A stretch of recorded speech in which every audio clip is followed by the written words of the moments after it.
So my second book is out, Kingz and Queenz, and it's called Facing Dragons. I want to read a quick story to you if I can.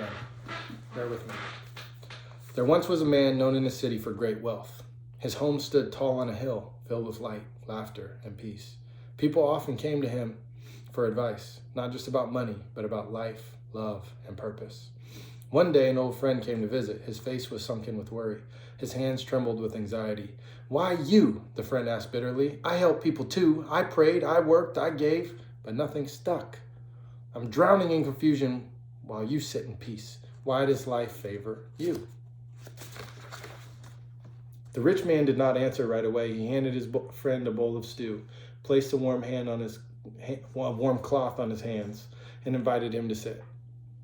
Then he spoke, "My friend, the riches you see were never built with coins. They were built with choices. You see the fruit, but you never asked about the roots." The friend frowned. "What roots?" "The roots of thankfulness in winter.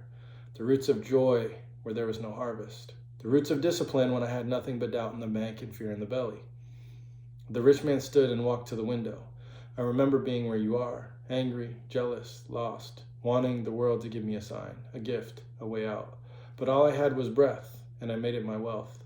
He turned, eyes fierce and kind. "I thanked God with an empty plate. I danced in silence. I forgave without apology. And every time I did, something unlocked in me. Peace, power, presence, trust." The friend looked down. "But I've been in pain for so long." "I know," the rich man said, placing his hand on his shoulder. "That's why I invited you here. Not to shame you, but to show you. Because you have something greater than answers right now. You have a moment to choose. Choose what? Gratitude, stillness, alignment. You can either curse the dirt or bless the seed. You can keep waiting for something outside to change or start building internal wealth. Joy, integrity, clarity, trust." The friend wept, not out of sadness, but release. And that day, he stayed. And he watched how the rich man lived, how he led, how he treated others, not just with kindness, but with certainty.